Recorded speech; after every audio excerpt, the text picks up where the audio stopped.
റഷ്യയുടെ വൻ വ്യോമാക്രമണം, യുക്രൈനിൽ 13 പേർ കൊല്ലപ്പെട്ടു. വാർത്ത പ്രസാദ് തീയാടിക്കൽ.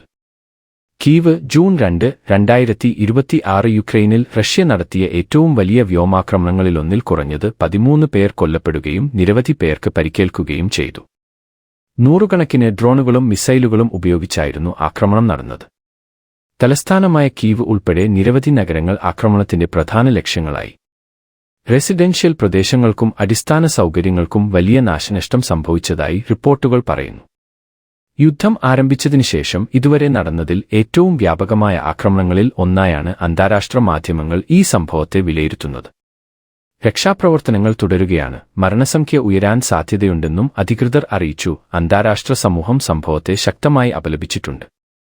യുക്രൈനിൽ റഷ്യ നടത്തിയ ഏറ്റവും വലിയ വ്യോമാക്രമണങ്ങളിലൊന്നിൽ കുറഞ്ഞത് 13 പേർ കൊല്ലപ്പെടുകയും നിരവധി പേർക്ക് പരിക്കേൽക്കുകയും ചെയ്തു.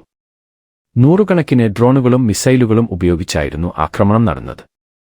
തലസ്ഥാനമായ കീവ് ഉൾപ്പെടെ നിരവധി നഗരങ്ങൾ ആക്രമണത്തിന്റെ പ്രധാന ലക്ഷ്യങ്ങളായി. റെസിഡൻഷ്യൽ പ്രദേശങ്ങൾക്കും അടിസ്ഥാന സൗകര്യങ്ങൾക്കും വലിയ നാശനഷ്ടം സംഭവിച്ചതായി റിപ്പോർട്ടുകൾ പറയുന്നു.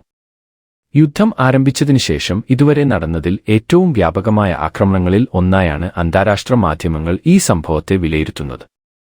രക്ഷാപ്രവർത്തനങ്ങൾ തുടരുകയാണ്, മരണസംഖ്യ ഉയരാൻ സാധ്യതയുണ്ടെന്നും അധികൃതർ അറിയിച്ചു. അന്താരാഷ്ട്ര സമൂഹം സംഭവത്തെ ശക്തമായി അപലപിച്ചിട്ടുണ്ട്.